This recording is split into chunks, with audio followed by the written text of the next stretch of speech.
నమస్కారం అయ్యా. అయ్యా, మన ఈరిగాడికి సంవత్సరం క్రితం పెళ్ళయిందయ్యా. మొన్నటిదాకా తాడు బంగారంలో ఉన్న వాళ్ళ జీవితం ఇప్పుడు తాడు ఫ్యాన్లో మారిందయ్యా. తన భర్తకి తల్లిదండ్రులు ఎక్కువయ్యారయ్యా. కట్టుకున్న భార్యకి చీర కొనడం కంటే అమ్మా నాన్నలకు మాత్రం మందులు కొనటమే తన సంతోషం. పొద్దున లేచిన దగ్గర నుంచి తల్లిదండ్రుల పనులు పెళ్ళ ముద్దు ముచ్చట తీర్చట్లేదని తల్లిదండ్రులను వృద్ధాశ్రమంలో చేరిస్తే తను తన భర్త సంతోషంగా ఉంటామని వీరిగాడి భార్య సావిత్రి రచ్చబండి ఫిర్యాదు చేసిందయ్యా. చూడమ్మా, ప్రతి స్త్రీ జీవితం 3 ఆకులతో ముడిపడి ఉంటుంది. పెళ్లిల్లో మావిడాకులు, శోభనం గదిలో తమలపాకులు, ఆ తర్వాత భర్తతో విడాకులు.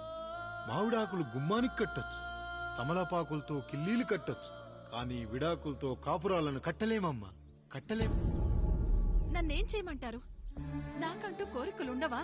భర్తతో సరదాగా ఒక్కదాన్నే గొడవ పడాలని, ఆయన కష్టపడి అలిసొస్తే పక్కింటి వాళ్ల కబుర్లన్నీ చెప్పాలని, వచ్చిన జీతం మొత్తం చేతికిచ్చాక నేనే 10ో 12కో చేతిలో పెడితే ఆయన కళ్లల్లో ఆనందం చూడాలని నాకనిపించదా? ఎంతసేపు అమ్మా నాన్న అంటూ వాళ్ల కొంగు పట్టుకుని తిరగడమే తప్ప నా పైట పట్టుకుని తిరిగిందే లేదు. నాకు విడాకులొద్దు, నా భర్త నాకు కావాలి. ఎరా, నీ భార్య చెప్పింది విన్నావుగా, ఏమంటావు? అయ్యా, మీరు నా వైపు కూడా ఆలోచించండి అయ్యా. 9 నెలలు నా తల్లి కష్టపడి కనీ పెంచితే 20 ఏళ్ళు నా తండ్రి నన్ను పోషించాడు. నిన్నగాక మొన్నొచ్చింది. ఇది మమ్మల్ని విడదీయాలంటే ఎలాగయ్యా? నాకు నా పెళ్ళం కంటే నా తల్లిదండ్రులు ఎక్కువయ్యా. మరి పెళ్ళెందుకు చేసుకున్నావురా? అక్కుల్లో పనికెళ్తుంటే అక్కడ మెస్ భోజనం పడట్లేదయ్యా. ఇల్లామంటే పని మనిషి అనుకుంటున్నావారా? అసలేమనుకుంటున్నావురా? ఆడదంటే నీకంటే చిన్నదవుతే చెల్లవుతుంది. నా తప్పు నేను తెలుసుకున్నానయ్యా. నా తల్లిదండ్రులు నేను వదిలేస్తానయ్యా. నా పెళ్ళాన్ని నాకు ఇప్పించున్నాయ్యా. నువ్వు తప్పు మీద తప్పు చేస్తున్నావు. నీ భార్యను తిరిగి ఏలుకోవడానికి నీకు హక్కు లేదు. ఈ రాయుడు తీర్పిస్తున్నాడు. ఈ ఈరిగాడు మాత్రం తమ తల్లిదండ్రులతో ఉండాలి, కానీ ఈవిడకు మాత్రం భర్త కావాలి. ఈమెకు అభ్యంతరం లేకపోతే నేను పెళ్లి చేసుకుంటాను.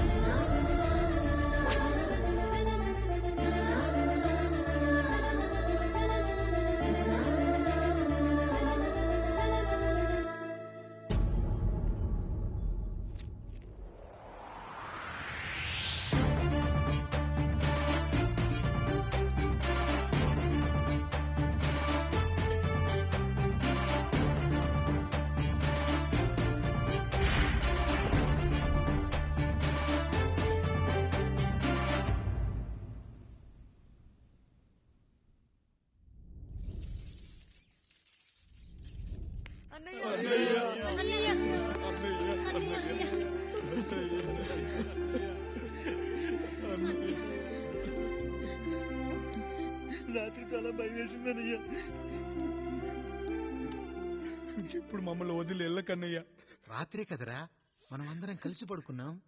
ఎప్పుడో రాత్రి చూసామన్నయ్యా. నిన్ను చూడకుండా 1 అరగంట కూడా ఉండలేకపోతున్నా. నిన్ను చూసి చాలా రోజులైనట్టుంది అన్నయ్య. రాత్రంతా ఎక్కడికి వెళ్ళావన్నయ్యా? అసలు ఎక్కడికి వెళ్ళారండి? ఇంట్లో దోమలు కుడుతున్నాయని అలా పక్కనే ఉన్న గడ్డివాం దగ్గర పడుకున్నా. మన రత్తాలు వాళ్ళ ఆయన ఊళ్ళో లేడంది. సరే అని తను తోడుగా తీసుకెళ్లా.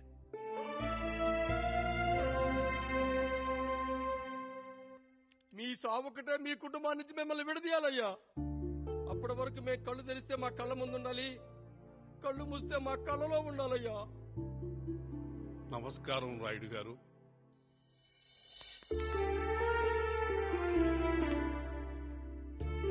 నమస్తే.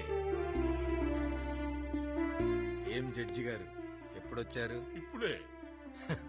రాయుడు గారు, మీ కుటుంబం గురించి వినడమే గాని ఇప్పుడే చూస్తున్నాను. ఒక్కసారి మీ కుటుంబ సభ్యుల్ని నాకు పరిచయం చేయండి రాయుడు గారు. వాళ్ళు నా తమ్ముళ్ళు. నమస్కారం. మొత్తం ముగ్గురా? కాదు, 4. వాడు వేరే షూట్ లో ఉన్నాడు. వీళ్ళు నా చెల్లెళ్ళు. నమస్కారం తల్లి. వీళ్ళు నా భార్యలు. నమస్కారం అమ్మా. వీళ్ళు నా బంధువులు. నమస్కారం. నా జీవితంలో ఎంతో ముఖ్యమైన, ఇష్టమైన, ప్రాణమైన మరో మనిషిని మీకు పరిచయం చేయాలి. ఆవిడే.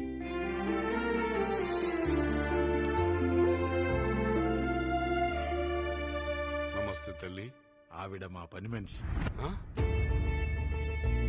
తను వాళ్ళ అమ్మాయి నాకు కూతురు లాంటిది. ఆహా.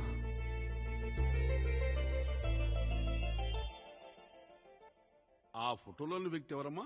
మీ ఆయన?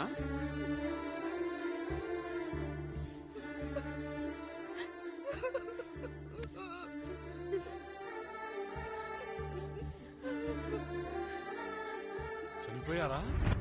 అయ్యో లేదండి, ఎక్కడ పడితే అక్కడ ఏది పడితే అది వాగుతున్నాడని పోలీసులు నగర బహిష్కరణ చేశారండి. మళ్ళా ఎప్పుడొస్తాడు? నెక్స్ట్ సీన్కి వచ్చేస్తాడండి. ఈ అనుబంధాలు ఆప్యాయతలు చూసిన తర్వాత నాకు ఒక కోరిక కలుగుతుంది రాయుడు గారు. మీరు కాదనరనే ధైర్యంతో అడుగుతున్నాను. అడగండి. నాకు ఒక్కతే కూతురు. ఆమెని మీ కుటుంబంలో సభ్యురాలుగా చేసుకుంటారని. తప్పకుండా. నా భార్యలకు అభ్యంతరం లేకపోతే తనను నేను పెళ్లి చేసుకుంటా.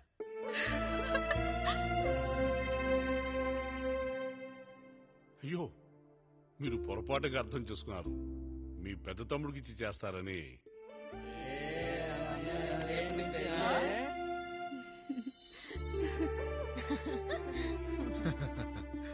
తప్పకుండా తప్పకుండా ఒక మంచి రోజు చూసుకొని మీ ఇంటికి అమ్మాయిని చూసుకోవడానికి వస్తాం. ధన్యుణ్ణి రాయుడు గారు, ధన్యుణ్ణి. రండి రండి రాయుడు గారు, మీలాంటి పెద్దలు మా ఇంటికి వచ్చి మా అమ్మాయిని మీ కోడలుగా చేసుకోవటం. ఇంకా రాయుడు గారు ఏంటి బావగారు? బావగారు అని పిలవండి. సంతోషం. రండమ్మా. త్వరగా అమ్మాయిని పిలిపించండి. మా వాడు అసలే ఆగలేకపోతున్నాడు. మా వాడు చిన్నప్పటి నుంచి అంతేనండి. కక్కొచ్చినా ఏమొచ్చినా ఆపుకోలేడు. త్వరగా మీ అమ్మాయిని పిలిపిస్తే ఆ కళ్యాణం ఏదో చేసేద్దాం. అమ్మా జయమాలిని, అమ్మాయిని చూసురా.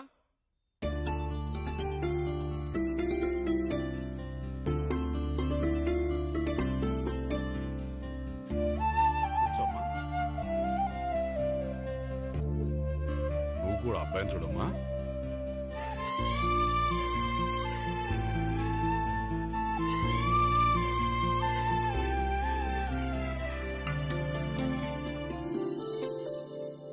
మా అమ్మాయిని చెప్పుకోవడం కాదు గాని అసలు ఈ కాలపిల్ల కాదు బావగారు. రాత్రంతా బయట తిరిగినా కోడి కుయ్యకు ముందు ఇంటికి వచ్చేస్తుందండి. మళ్ళా ఊరంతా నిద్రలేగిస్తే తప్పుగా అనుకుంటారు కదా. తను తిరిగే స్నేహితుల్లో పచ్చి తాగుబోతులు తిరుగుబోతులు ఉన్నారు. కానీ ఆ విషయాన్ని తన మనసులోనే పెట్టుకుంటుంది గాని స్నేహితుల గురించి ఎప్పుడూ చెడుగా చెప్పింది లేదు బావగారు. దీని చిన్నప్పుడే నా భార్య కారు డ్రైవర్తో కలిసి పక్క సందులోనే కూరగాయల మార్కెట్కి వెళ్లి తప్పిపోయారు. అప్పటి నుంచి ఎంత వెతికించినా మా డ్రైవరు కనబడలేదు, నా భార్య దొరకలేదు.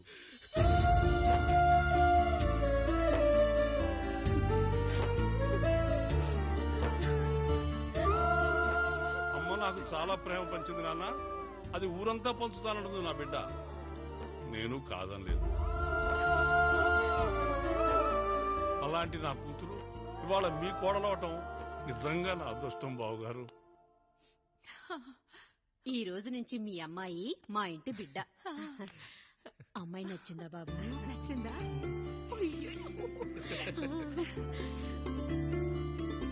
వాడికేం తెలుసు అన్నయ్య గారు, చిన్న పిల్లాడు.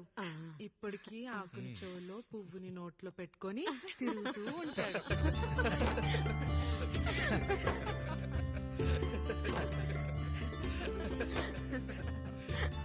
ఇంకంత శుభం అన్నమాట. ఇక తాంబూలవి మార్చుకుందాం. ఒక నిమిషం ఆగి, నేను చెప్పేది నువ్వు ఒకసారి నా మాట విను. నేను చెప్పేది నేను ఒక్క క్షణం కూడా ఉండను. ప్లీజ్. అమ్మా శారదా, పెద్దవాళ్ళు వచ్చారమ్మా, మనల్ని చూస్తున్నారు. అమ్మాయికి పెళ్లి చూపురమ్మా. ఈ టైంలో నువ్వు ఇలా అలర్ట్ చేస్తే దాని జీవితం నాశనం అవుతుంది తల్లి. లోపలికెళ్ళు, తాతో మాట్లాడదాం. ఇక్కడ మీ కోడలు కాపురం కాలిపోతుంటే మీరు ఆ మంటల్లో మీ కూతురు పెళ్లికి కాఫీలు పెట్టిస్తున్నారా? ఈ ఇంట్లో నేను ఇంకొక క్షణం కూడా ఉండను. ఒక్క నిమిషం తల్లి, అసలు ఏం జరిగిందో నాకు చెప్పమ్మా. ఈయన మంచోడని 6 నెలల క్రితం నాకు పెళ్లి చేశారు. మొదట్లో బాగానే ఉన్నాడు. ఆ తర్వాత ఒక రోజు మందు కొట్టాడు. పోనీ తాగింది దిగాక మంచోడుగా ఉంటాడు అనుకుంటే ఈ మధ్య చెడు తిరుగుళ్ళు తిరుగుతున్నాడు. ఊరవతల చిన్నుళ్ళు కూడా పెట్టేశాడు. మీరే చెప్పండి రాయుడు గారు, ఈ ఇంట్లో నేను ఉండాలా, వెళ్ళిపోవాలా, ఈయన్ని వదిలేయాలా, అక్కర్లేదా? వదిలేయాలమ్మా. వదిలేయాల్సింది నీ భర్తను కాదు, అతనిలోని లోపాలు. ఆశ్చర్యపోతున్నావు కదూ? ఒక మగాడి బాధ సాటి మగాడిగా నేను చెప్తానమ్మా. ఆడదాని ప్రేమ వెలిగించిన అగరొత్తి లాంటిది. ఒకడు వెలిగించగానే కొన్ని గంటల్లో బూడిదైపోతుంది. కాని మగాడి ప్రేమ దీపం లాంటిది. తాను కాలుతూ కూడా నలుగురిని వెలిగించుకుంటాడు. ఆ వెలుగులో ఆనందాన్ని వెతుక్కుంటాడు.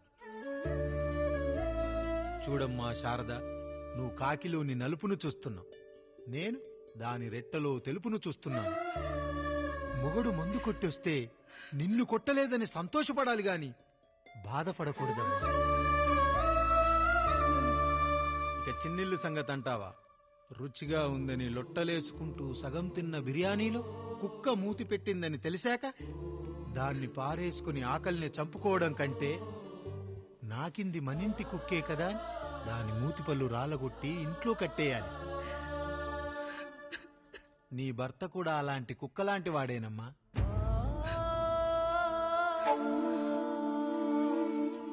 ఆడదానికి వయసొచ్చాక 3 ముళ్ళేసుకొని 90 ఏళ్ల జీవితం గురించి కలలు కంటుంది. అదే మగాడు 3 ముక్కలాడి 90 ml మందేయాలని కలలు కంటాడు. హౌస్లోనికి హౌస్ కీపింగ్కి తేడా తెలియని అమాయకపు జాతమ్మా మా మగజాతి.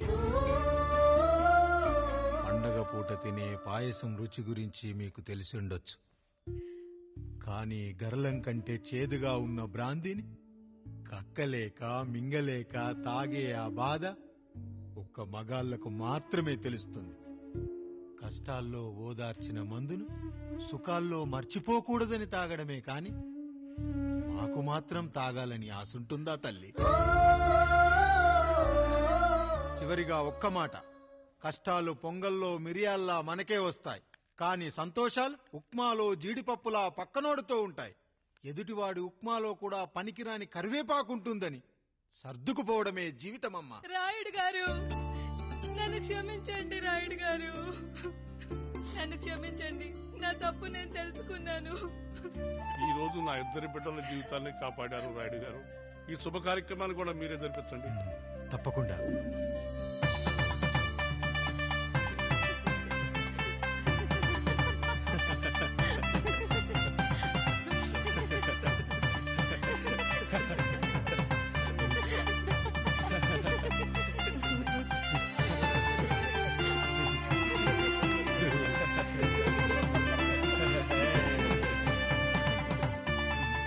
రాముడు, పండు, మీరు దీవించండి. మేము దీవించండి.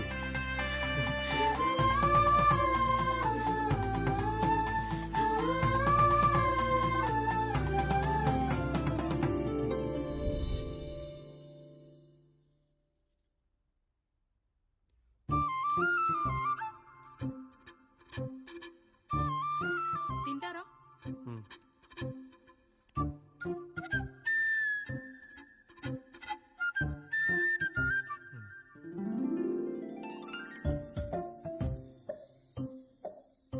ఫస్ట్ టైమా? అవును, మీకెలా తెలిసిపోయిందండి? అంటే మా బామ్మ చెప్పింది. శోభనం గదిలో అనుభవం మగాడైతే మామిడి పండు పిసుక్కొని తింటాడు, అదే లేనివాడైతే మీలా ఇలా అరటిపండు ఓపిగ్గా ఒలుచుకొని తింటాడు అని.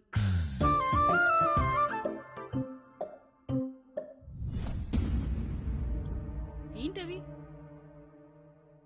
అవేంటో తెలీదా? ఫ్రెండ్స్ కి పెళ్ళని చెప్తే హ్యాపీ బర్త్డే అనుకుని బెలూన్స్ ఇచ్చారు. ఫీల్ అవుతారు కదా అని 4 అక్కడ కట్టాను.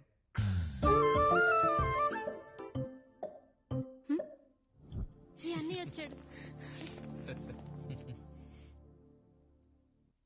పిల్లల గదిలోకి వెళ్ళారా? వెళ్ళారండి. మీరెంత ఏంటి ఇంత రాత్రైనా ఇంకా పడుకోలేదా? మీరు లేనిది ఎప్పుడైనా పడుకున్నామా అన్నయ్య? అందరం కలిసే కదా పడుకునేది మావయ్య. సరే సరే, అందరం పెద్దోడి గదిలో పడుకుందాం. ఈ రోజు వాడి శోభనం కదా, అసలే కొత్త.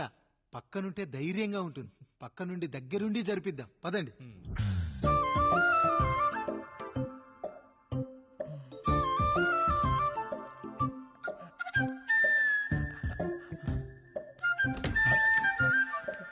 కానివ్వండి రా, కానివ్వండి కానివ్వండి. మీరేంటి మావయ్య ఇక్కడ పడుకుంటున్నారు? అదేంటమ్మా పెద్దోడా, చెప్పలేదా? మేమంతా కలిసే పడుకుంటామమ్మా. నువ్వు మాతో పాటే. అవును భార్గవి. మీరు ఊరుకోండి. మీరు ఇక్కడ పడుకోవడం నాకు ఇష్టం లేదు మావయ్య.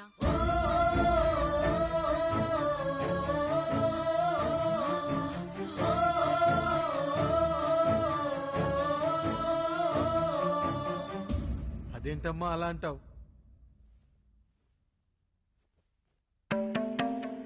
ఎన్నో చూశాం, ఎన్నో చేశాం. దుక్కి దున్ని కోత కోయకుండానే ఈ విత్తనాలన్నీ మొలకొచ్చాయంటావా తల్లి? అవన్నీ నాకు తెలియదు మావయ్య. మర్యాదగా బయటికి వెళ్ళండి.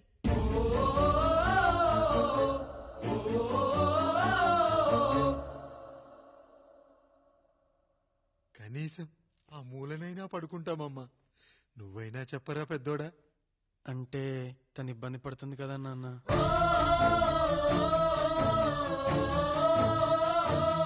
నువ్వు కూడా ఏంట్రా, పిల్లలేదో ఆశపడుతున్నారమ్మా. ఒక్కసారి ఆలోచించమ్మా. మావయ్య మీరు బయటికి వెళ్తే మేము తలుపులేస్తాం.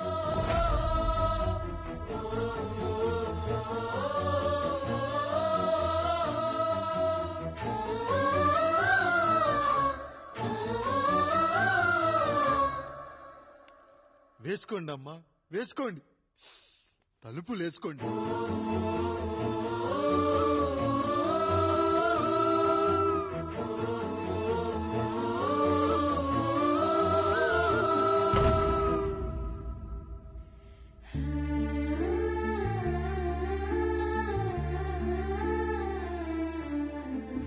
రాయుడు, బిడ్డలు జాగ్రత్త. ఈ రోజు నుంచి వీళ్ళంతా నీ తమ్ముళ్ళు చెల్లెళ్ళు కాదు, నీ బిడ్డలు.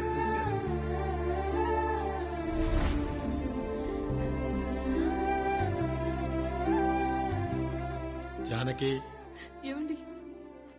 సావిత్రి, ఏమండి? లక్ష్మి, ఏమండి? మన గదిలోకి పదండి.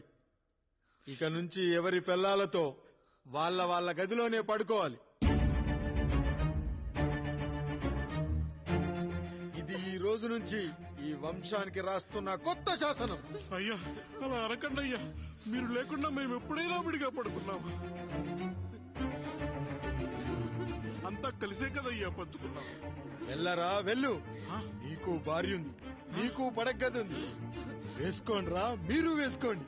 తలుపులు వేసుకోండి. మీరు కూడా ఏంటండి పిల్లలేదు? చిన్న పిల్లల వాళ్ళని ఉయ్యాల్లో ఆడించేటప్పుడు పక్కనే ఈ నాన్న కావాలి.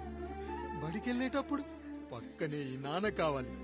గుడికెళ్ళేటప్పుడు కూడా పక్కనే ఈ నాన్న కావాలి. కానీ శోభనం గదిలో మాత్రం పక్కనే ఉంటానంటే బరువయ్యాను Janaki, బరువయ్యాను.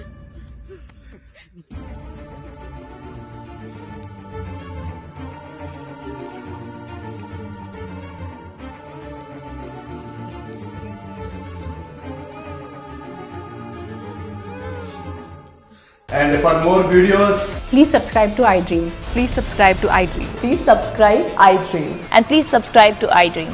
For more videos, subscribe to iDream. please like, share and subscribe to the channel. Congratulations, iDream. Subscribe to iDream. Subscribe to iDream. So subscribe to iDream Media. iDream ki, iDream team andarki huge congratulations. Please subscribe iDream Media. Please subscribe to iDream. Subscribe iDream. Please subscribe to iDream. iDream అంటే నా కళల channel subscribe చేసుకున్న నోరు తిరుగుతలేదు. మీరైతే గంట గుర్తు కొట్టండి. For more such videos, please subscribe to iDream.